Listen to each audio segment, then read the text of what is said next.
When I came out of the Army, I had a problem with post-traumatic stress disease.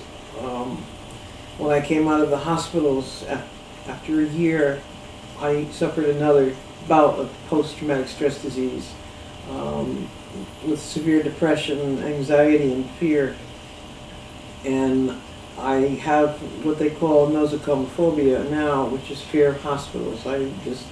If I have to go to a hospital, I think I would rather die first, because I know they just haven't improved their care. Try to make some of the folks in Connecticut aware that Governor Rao is she's not caring as to whether the hospitals make the reports on how much infection they have, what type of infection they have, how many people are affected by the infections.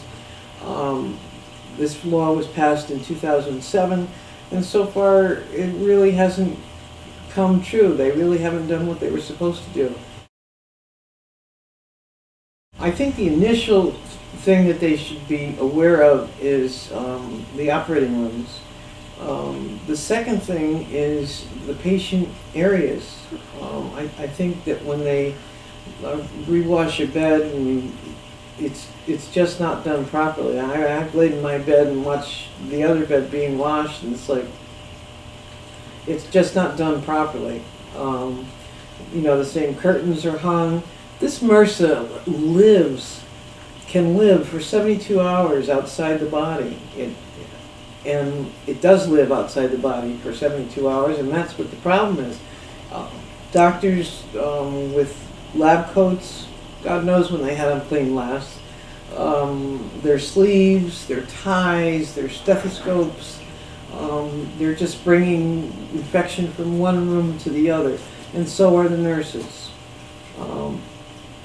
I haven't been hospitalized for almost a year now. Maybe they are cleaning up their act, but it doesn't seem so. If 100,000 people died in 2005 and 200,000 died last year. The nurses' aides, the health aides, the nurse practitioners, whatever they are, they're the ones that give the care, and their training is just not long enough. They learn on-the-job training, and they shouldn't do that. You know, especially with the situation the way it is with the infections.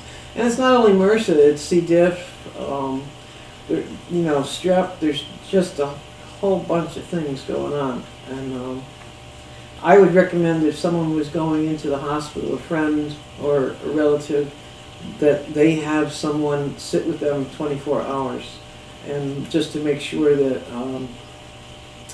you know, the nurses wash their hands and things are just done properly for the patient's safety.